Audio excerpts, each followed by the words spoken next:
Good morning and welcome to the American Enterprise Institute. We are very fortunate this morning to have Father Paolo Benatti. He is an Italian Catholic priest, theologian, academic. He is also a member of the Third Order of the Regular of the Order. How do you say this? Third Order Regular of St. Francis. Is that accurate? It's weird, but okay. What is it? He teaches at the Pontifical Gregorian University and is an advisor to the next Pope and was advisor to Pope Francis on issues of artificial intelligence, technology, and ethics. So we're very excited to have him here this morning. Just a real quick note about the Gregorian University, and it's in Rome. It's the first Jesuit university that was founded by St. Ignatius in 1551.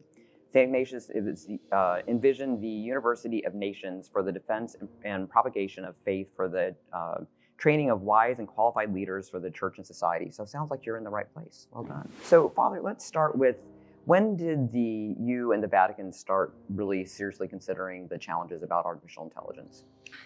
Well, those are two different. Okay, well, let's take them as two different. Because myself and the Vatican are two different entities. Okay. Well, myself, I come from a technical background, engineer, before I joined the order. That happened in 1999.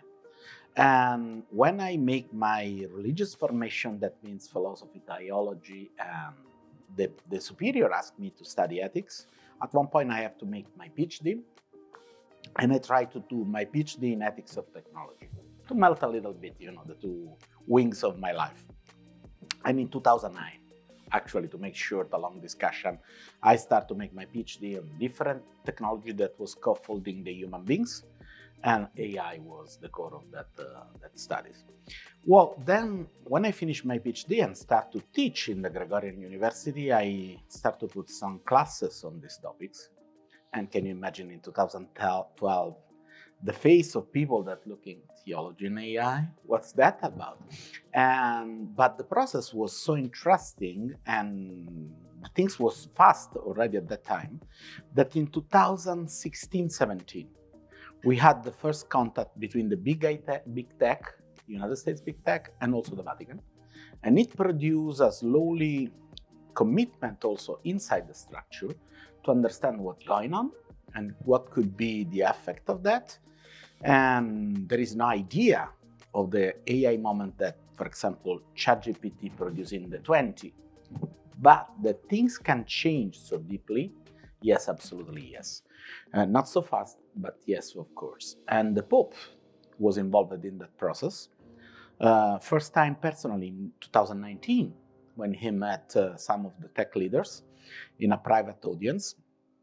And it's really interesting because one of them, simple out of the protocol, takes some paper from the jacket, and it was a speech of the Pope about the youth and the digital. And he highlighted some passages and said to the Pope, we saw what you say here, and we are scared too. Let's do something together. And so this commitment, this dialogue, not on what is the AI in itself, but what could be the social effect of AI in a society, plural, different, global, it was the starting point, and probably the core approach that the Holy See has on technology. So you had a gathering of several people about 3 years ago? The first big gathering was in 2020, but it happened 2 days before the lockdown for COVID in Rome. So it produced a 2-year in-person pause on gathering that was taken back in 2023 and 2024. 2020 was the moment in which we released what we call AI ethics, Rome Call for AI ethics. And there's a core set of 6 principles on AI. And this is interesting because we don't call Vatican Call for AI ethics, but Rome, because the idea from the first moment is to have something that is not denominational, that could be the minimum acceptable by everyone. At the first signature, of course, there was the Catholic Church, and also geographically, we make in Via della Conciliazione, that means in the front of the Vatican, just outside in Italy, but in the front of the Vatican. Also for logistic and practical reason, go to the Pope is fastest. But there was Microsoft, IBM, FIU, and also the European Parliament President, they don't have that such executive power, so he cannot sign, but he was simple present and witness. Well, 2023, meanwhile, what happened is that Muslim and Hebrews, Jewish, signed the code, making it the first document that the three different Abrahamic religions find an agreement on it. You know, we have a really different position for a lot of centuries. AEI say, okay, we can stay together. Isn't it interesting? Where all the world are scared, religions try to stay together with not so much scared, but what we can do in such time. And the last one was in July 2024 in Hiroshima, where 21 different global religions signed their own call for AI ethics. Well, if we stay at what Pew Institute say, the majority of living people on the earth are religious. And the religions that signed their own call on the last July of 24 are the majority of them. So we can say that the simple core list of 6 principles is able to take together the majority of living beings on the earth. Now, because it's a call, it's like a cultural movement. The real success of the call will be when you never need it anymore. It's really different to make it operational, to make it in some way practical for different parts of the world. But the idea that you can find a common and shared platform that unite people in a so challenging technology is what was so big that it's not intended. We would like to produce a cultural effect, but wow, this is big. So it's an interesting point you say that when you don't need it is, when people, it really has become part of their consciousness and the thought process. So you've been, as you mentioned, you're, an engineer and been thinking about just parts of the technology evolution along the way. Did you see a lead up to this from the idea of how people were using technology? Well, here is the ethicist side that jump on the engineering one, because we discovered in the late 80s that ethics of technology is a way to look at technology that simple do not judge technology. There are no such things as good or bad technology, but every kind of technology once impacts a society, it works as a form of order and displacement of power. Try to think to a really classical technology like subway or metro station. Where you put it, it is allowing someone to get the metro and is denying to someone else to get the metro. So the idea is to move from this idea of technology in itself and how this technology will be used in a societal context. And the challenge here with AI, and it is also the power that brings the results that we said before, is that we are facing not a special purpose technology. It's not something that is designed to do some things, but it's a general purpose technology. It's something that will change probably the way in which we do everything, like electricity does. Today it's really difficult to find something that works without electricity. And AI probably will have the same impact. Everything will be in some way AI touched. And so it's a global perspective in which the new cipher is complexity. You cannot talk of such technology, let me do a real Italian example, that you can use in a coffee roastery to simple identify which kind of coffee bean could have some form of mold to avoid the bad flavor to the coffee. But the same technology can be used in an emergency room to simple choose which people you would like to take care of and which one not. Of course, it's not a matter of technology in itself, but it's a matter of the social interface of such technology. And this is challenging because that is confusing tech guys that usually work with standards. So when you have an electrical plug, it's an electrical plug intended for a lot of different uses. Now, it's not just the plug, but it's the plug in context. And so that makes things a little bit more complex. So in your document, the Vatican's document, the Antica e Nova, several times you put in the idea that there needs to be more human capacity, that this is just a tool.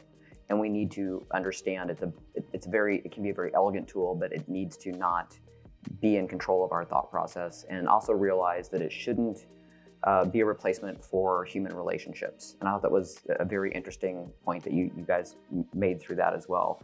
You said requires careful ethical consideration for human dignity and common good.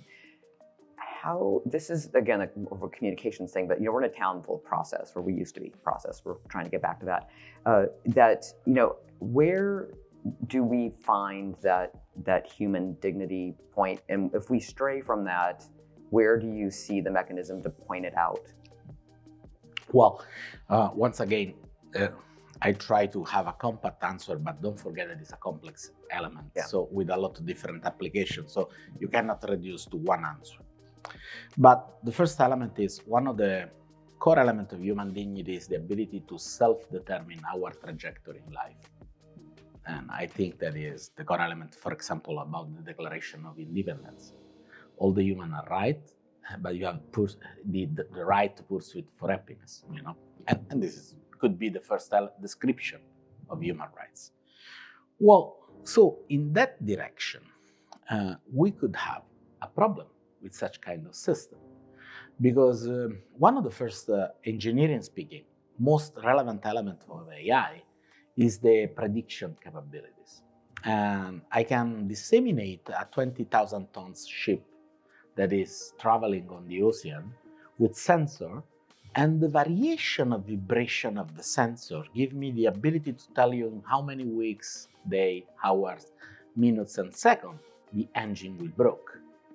We can use on the space station to avoid, for example, that event that bring oxygen broke down. And that allowed me to avoid that out of control 20,000 tons ship is in the middle of nowhere in the Pacific, or is also something that avoid me to have unnecessary maintenance on the ship that is a cost. Well, when I apply the same algorithms, not on data produced by a system that has not degree of freedom, but on a carbon-based system, me and you, well, the same algorithm is not only predicting, but is producing a behavior. Every time that a streaming platform is suggesting you what you can look next, well, it's changing the number of people that are using the platform or the online system, selling system. So this idea that interaction between human beings and machine can produce a behavior is something that could interfere with the quality and pursuit for happiness. And this is something that has to be discussed. Now the problem is, do we have a cognitive rights to know if we have a system that is acting in that way? Look, it's before any ethical judgment. It could be for good. Let me give you some numbers. When you are 65, probably you are taking three different drugs in a day. When you are going to 68 to 70, probably you have one chronic disease. Well, chronic disease, it depends on how much you stitch to the therapy.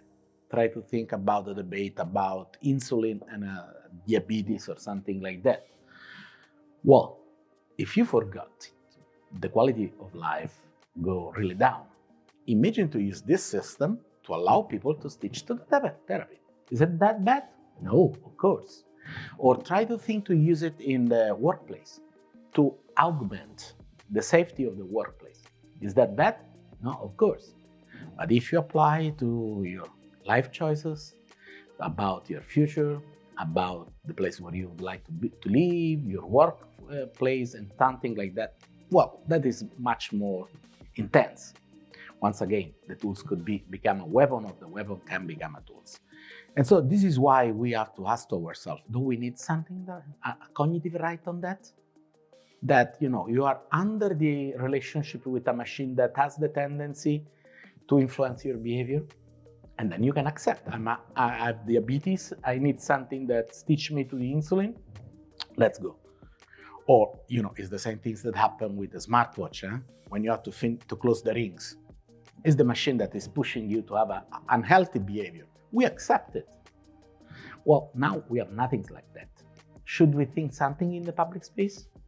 It's not a matter to allow or avoid some kind of technology. It's a matter to recognize what does it mean to be human in an age of such kind of power technology, just to make a little example of what you asked me.